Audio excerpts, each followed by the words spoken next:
السلام علیکم پیارے دوستو، قارون کے خزانے کے متعلق آپ نے تاریخی حکایات اور محاورے تو سنے ہی ہوں گے۔ یہ وہی شخص ہے جس کا ذکر اللہ نے قرآن مجید میں نشان عبرت کے طور پہ کیا ہے۔ قارون کا قصہ اسرائیل اور اسلامی دونوں طرح کی روایتوں میں ملتی ہے۔ یہ بنی اسرائیل کا وہی امیر ترین شخص تھا جس کے خزانے کی کنجیاں 300 اونٹوں اور کھچروں پر لادے جاتے تھے، اور ہر کنجی چمڑے کی ہوتی تھی جو ایک خزانے کی چابی تھی۔ تاریخ انسانی میں شاید قارون سے زیادہ دولت کسی شخص کو عطا نہیں کی گئی۔ قارون حضرت موسیٰ علیہ السلام کے چچا کا بیٹا تھا۔ وہ نہایت ہی حسین خوبصورت آدمی تھا۔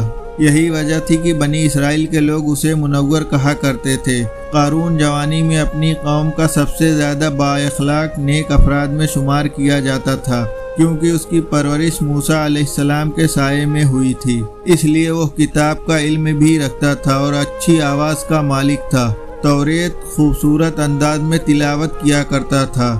یہی وجہ تھی کہ لوگ اس کا بہت ہی ادب احترام کیا کرتے تھے۔ قارون ابتدا میں موسیٰ علیہ السلام پر ایمان لے آیا، اور جب بنی اسرائیل کو تبتیوں کی غلامی سے نجات ملی تو وہ ان کے ساتھ مصر چھوڑ کر سرزمین معود کی طرف ہجرت کر گیا۔ وہاں اس کے حالات ایک دم سے بدل گئے اور اس کے ہاتھ میں بے شمار دولت آئی۔ دیکھتے ہی دیکھتے وہ اپنی قوم کا امیر ترین شخص بن گیا، جس کا ذکر اللہ نے قرآن مجید میں کچھ یوں کیا: بے شک قارون موسیٰ کی قوم سے تھا، پھر اس نے قوم پہ زیادتی کی اور ہم نے اس کو اتنے خزانے دیے جن کی کنجیاں اٹھانا ایک طاقتور جماعت پر بھاری تھی۔ ایک جگہ فرمایا، جب اس سے اس کی قوم نے کہا اتراؤ نہیں، بے شک اللہ اترانے والوں کو پسند نہیں کرتا، اور جو مال تجھے اللہ نے دیا ہے اس کے ذریعے آخرت کا گھر طلب کر، دنیا سے اپنا حصہ نہ پور، اور احسان کر جیسا اللہ نے تجھ پہ احسان کیا، اور زمین پہ فساد نہ کر، بے شک فسادیوں کو اللہ پسند نہیں کرتا۔ جب زکوٰۃ کا حکم نازل ہوا اور جب حضرت موسیٰ علیہ السلام نے اس سے عہد لیا تو اس نے یہ وعدہ کیا اپنے مال کا 1000واں حصہ زکوٰۃ نکالے گا۔ جب اس نے اپنے مال کا حساب کیا تو ایک بہت بڑی رقم زکوٰۃ کی نکلی۔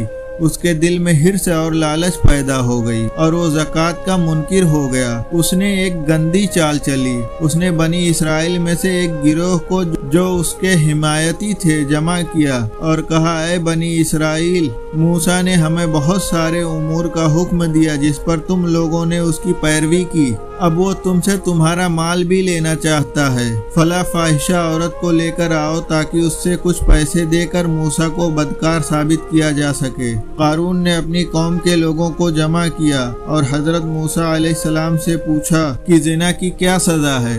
حضرت موسیٰ علیہ السلام نے کہا، جو بھی زنا کر لے حالانکہ اس کی بیوی بھی ہو تو اسے سنگسار کیا جائے گا یہاں تک کہ وہ مر جائے۔ قارون نے حضرت موسیٰ علیہ السلام سے کہا، حتیٰ کہ اگر یہ کام آپ نے ہی انجام دیا ہو تو بھی؟ موسیٰ علیہ السلام نے کہا، ہاں، حتیٰ کہ اگر اس کام کو میں بھی انجام دوں تو بھی یہی حکم ہے۔